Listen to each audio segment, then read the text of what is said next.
mention even, I've watched horror stories of the same person picking up child after child after child, using different names and different addresses.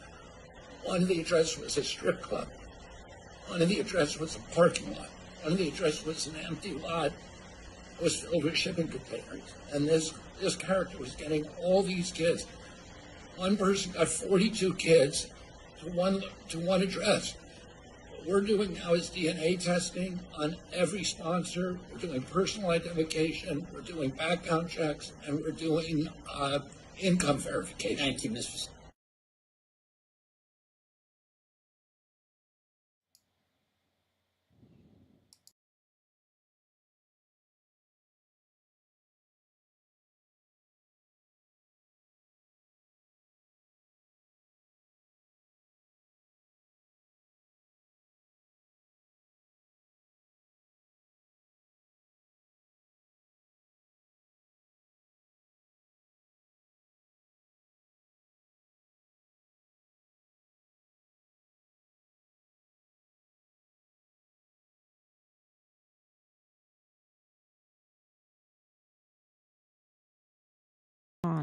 Okay, let's get started.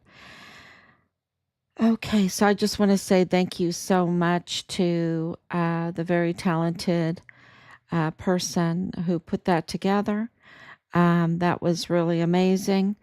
And, you can tell that people are starting to get very sick and tired of what's going on, right? Of what's going on, the cover up. That's what they're sick and tired of, is the cover up that has allowed this to grow so out of hand, that we have the murder of a national hero, a U.S. Army soldier, that we have hundreds of thousands of children being trafficked through our military installation, Fort Bliss, on the taxpayer dime. And then, and then you have the Walmart mass shooting that is absolutely connected to Fort Bliss, absolutely connected to the whistle blowing of Richard Halliday, our son, and his murder and the cover up, right? These are all connected together. And, what do you have? You have very clear evidence over and over again that all the agencies that are there to protect for public safety um, are duds, are absolute duds. And I think we need our money back, right? I think we need our money back because these duds have now compromised themselves. And Conal Whetten is another big example. He's a very big example because he's an assistant agent in charge in the FBI uh, office, and he's a Mormon. And remember, from the very beginning, it's not like I'm picking on Mormons. I'm not picking on Mormons. From the very beginning, I said, oh my gosh, this is really strange. This is really strange. For years, I've been saying this, that a common denominator in this is that many suspects in this, including the prime suspects, are Mormon. And to see that Conal Whetten, the Mormon assistant agent in charge in the FBI field office in El Paso, is the one that gave VIP treatment to criminal Mormons, like they could act with impunity and he could just cover it up. And they're connected to Dreams Cabaret, that is connected to the state trooper Patrick Brookshire and his family, the Maya, I hope I say that name right, and the Fongs that own it. But it, and that is a known hub, but El Paso is a known uh, trafficking epicenter, right? Criminal trafficking epicenter.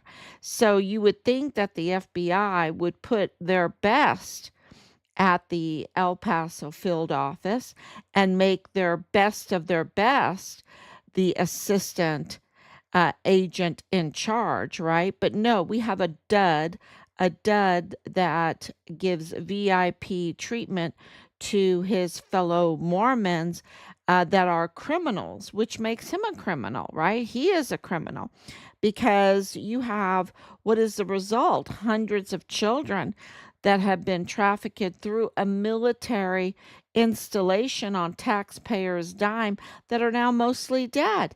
And you heard it from JFK Jr. that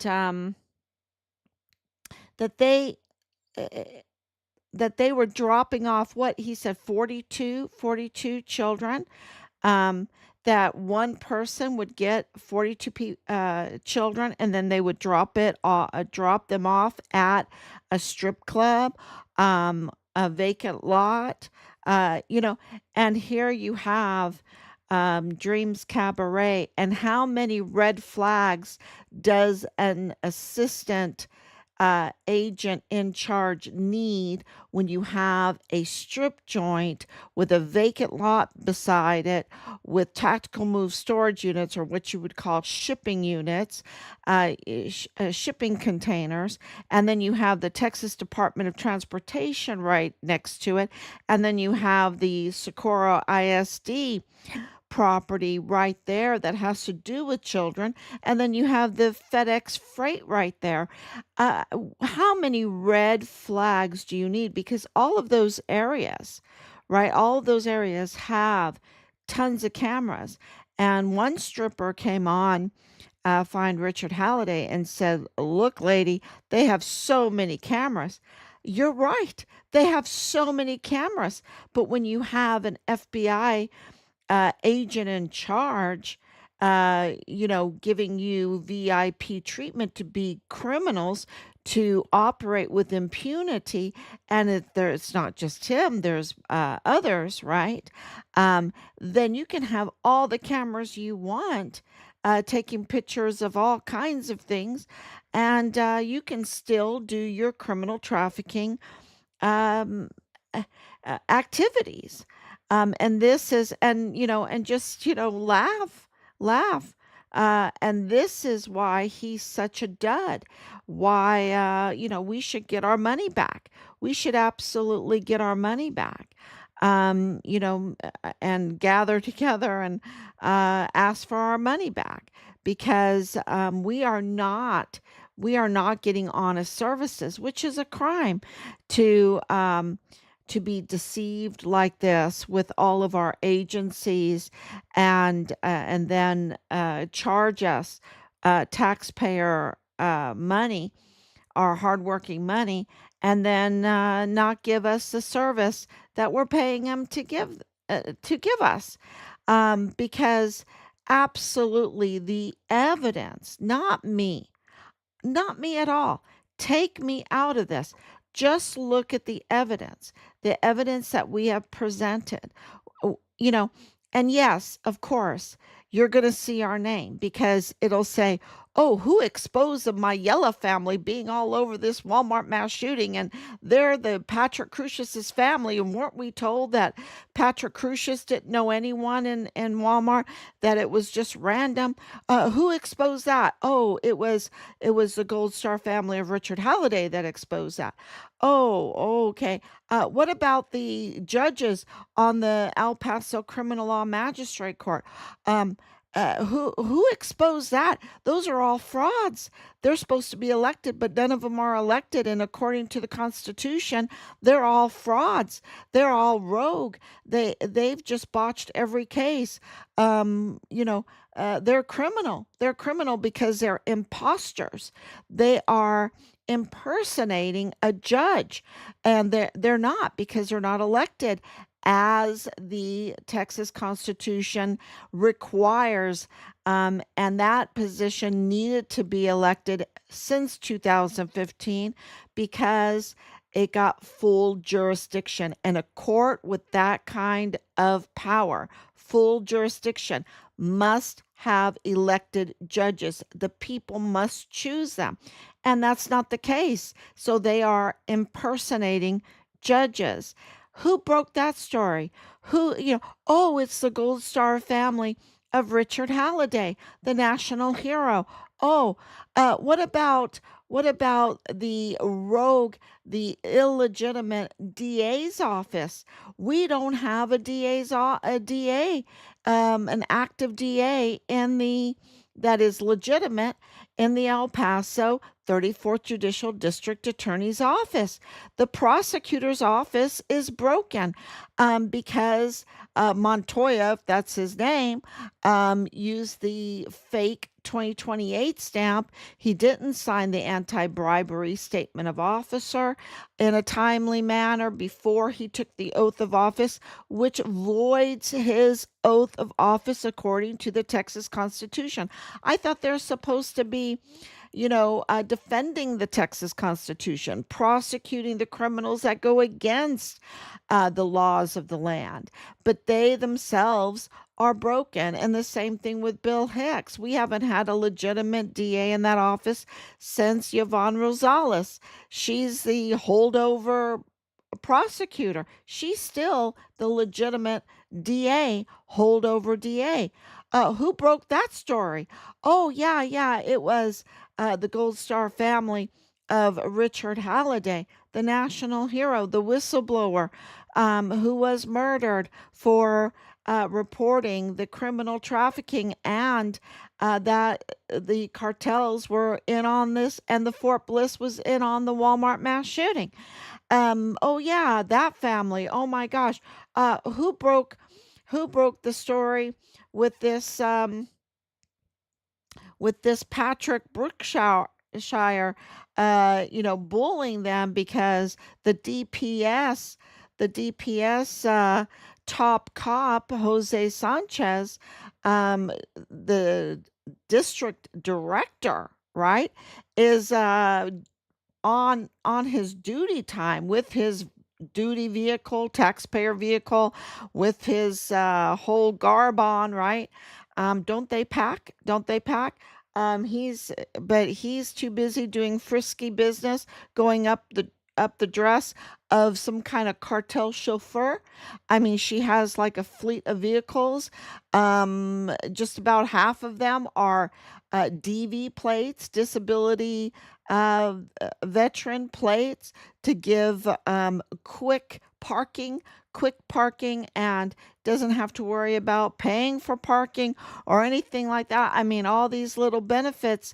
And she has a fleet of vehicles, about $1 million, and that's not including all the insurance and storage that she would have to pay for all these vehicles. I mean, it's huge amounts of money, but yet she's a real estate agent that sells house for about an average of $100,000.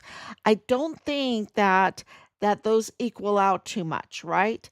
I don't think a Lamborghini Hurricane, whatever, is equal to, a real estate agent that sells a house for, 5% of $100,000.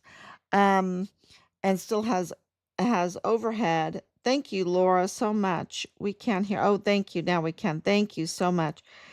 Your team is awesome. Thank you so much. It is. We are getting, information and intelligence.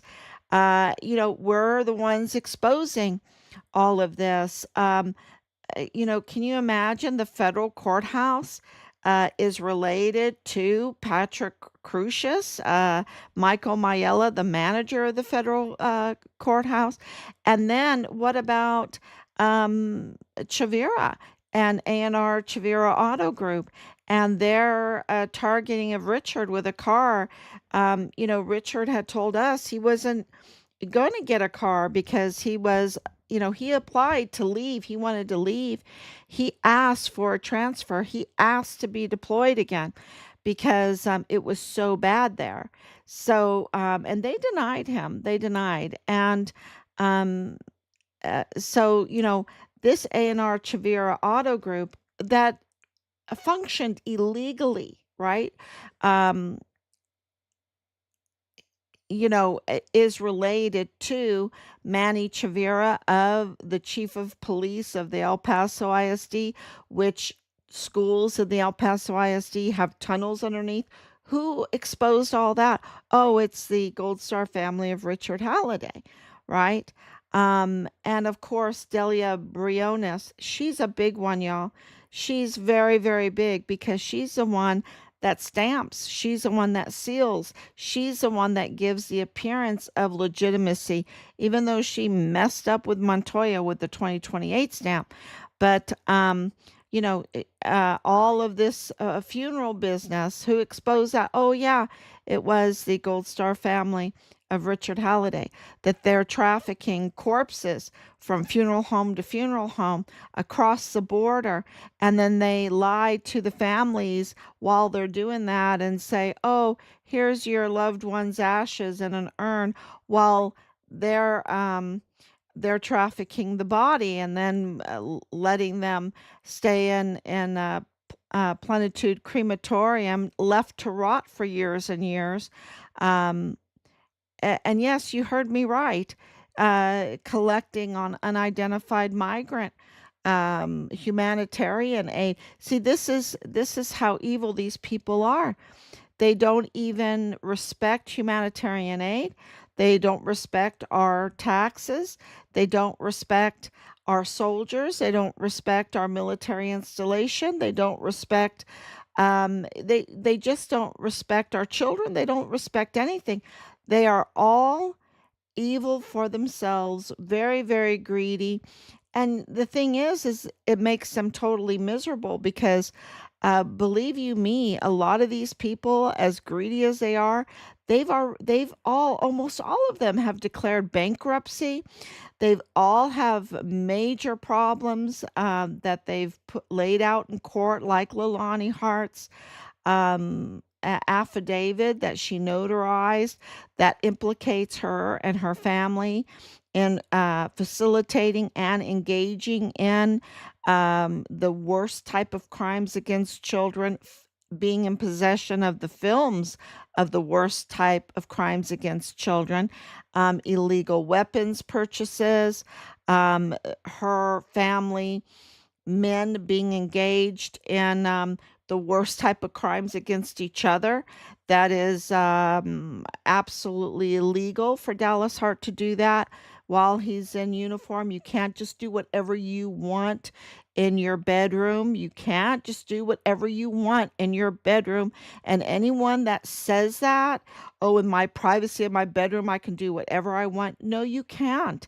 You cannot, because that all overflows into other criminal activity that hurts people, that hurts our society.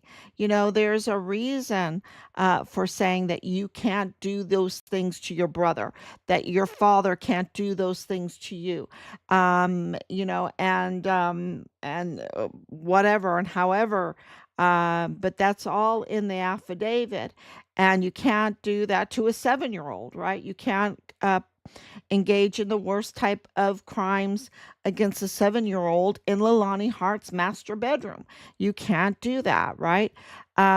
So those are illegal, and I think we have seen what, just looking the other way, what that has done to the family, what that has done to children, what that has done to our society, and it has exploded the crimes against children and the crimes against women and crimes against the family, and which leads to anyone that whistleblows that doesn't like it, and that ends up in murder, like what happened to Richard. And then the cover up is, the dismemberment and all of that.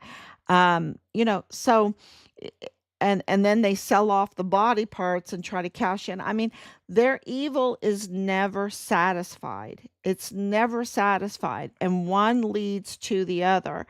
And we exposed the Plenitude Crematorium, the owner having his house right next to Beto O'Rourke. Like, Beto O'Rourke doesn't know that. Of course he knows that. And he's up to no good. And so is Veronica Escobar. And they are in the hands of Woody Hunt. Woody Hunt is there, like Soros funds a lot of things like the DAs and all that. Well, Woody Hunt funds a lot of things too. And he's looking pretty evil. He's looking pretty evil in all of our evidence. And here he is, a billionaire that's not satisfied, that has to leave a legacy of pure evil. And that's what he's doing. He's leaving a legacy of pure evil. So this is what's going on, and of course, his inside man is Conal Whetten. Conal Whetten in the FBI, controlling that office and these cases and letting them operate with impunity so you can get another million or another billion or another contract, military contract or whatever, and cover up the crimes that you are exploiting and committing, so that you can, I guess, ruin the country, make them so low that you can just use and abuse them the way you want. It's like beating your wife or something. You just beat them so that you can control them, right?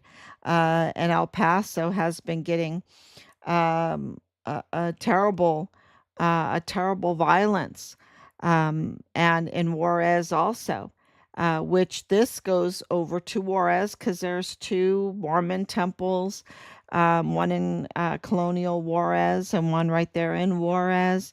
And they were bragging to me that they, got their passes and they could go over there during the whole lockdown and everything like that, that they had freedom, when others didn't. Um, it's like, really, really? Um, yeah, we're essential. Yeah, we're essential. Oh, okay. All right. Sorry, like other people are not essential. Everybody's essential. Me going in and taking care of my father in a hospital is essential. Um, uh, you know, they were just so crazy and so evil during that time, and even now, because look at what, if it wasn't for the Trump effect, if it wasn't for President Trump, um, you would not have the accountability coming like it is, right? The accountability is just like a big cold spell on an iceberg. It's just freezing over, and it's encompassing um, the El Paso and Juarez area, and it's coming from Scheinbaum because Scheinbaum's feeling the Trump effect.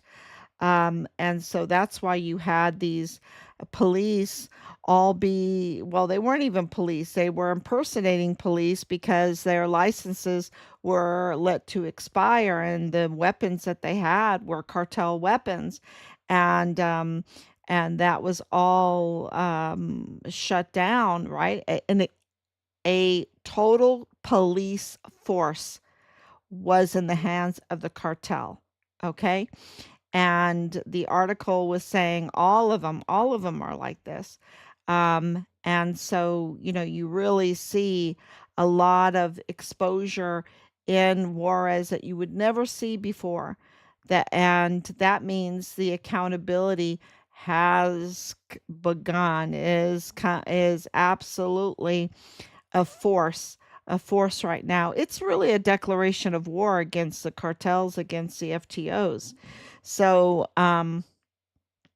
it's huge news, but please put together the Mormon aspect of this, and not in any kind of, it's just, in any investigation, you have to tell what the common denominators are. And the common denominators are, it seems, Mormon, that they're disabled veterans, right?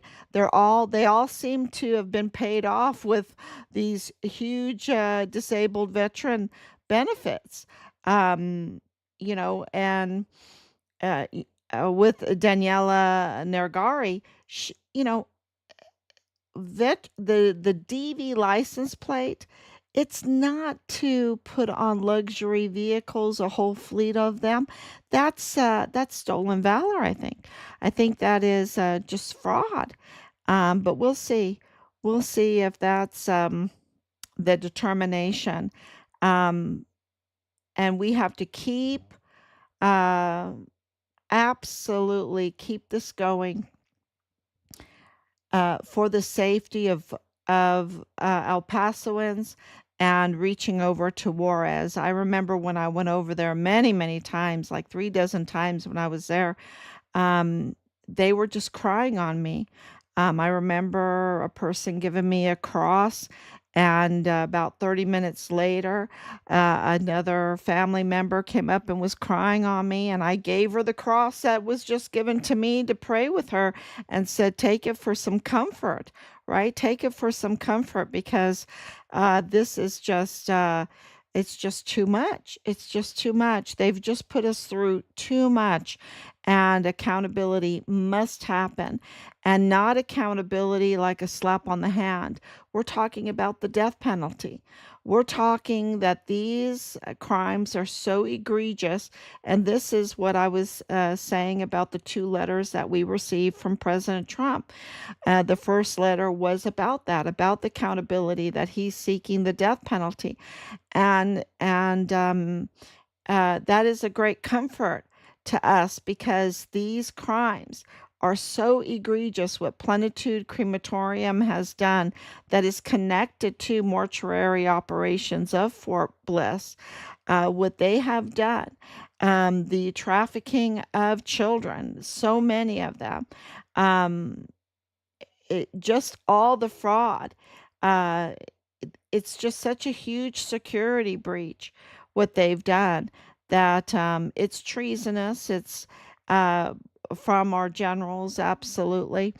But then you have the likes of Conal Whetten, who also had power to really investigate and make El Paso a safe place, right? To really restrain the evil, and what he's doing is giving VIP treatment to the criminals, and so the Mormon criminals. Um, so this is huge breaking news, and we wanted to share that with you, and we wanted to tell everyone thank you so much for sticking with us for so many years. And it seems things are really exploding in all of this.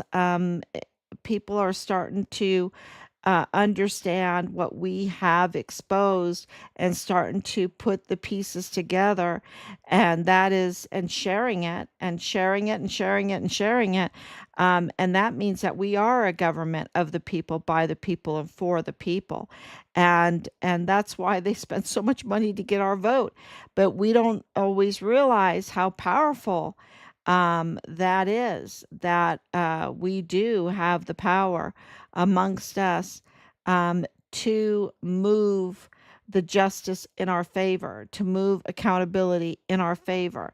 And so, thank you for being a government of the people, by the people, for the people, supporting us and sharing all of this information. And there's so much more, right, that we've exposed. And every time you do, you're bringing accountability and safety to El Paso and Juarez, and also protecting the front door of the United States of America, which is El Paso, the port entry into the United States. So thank you so much. God bless you, and I will be back tomorrow, God willing.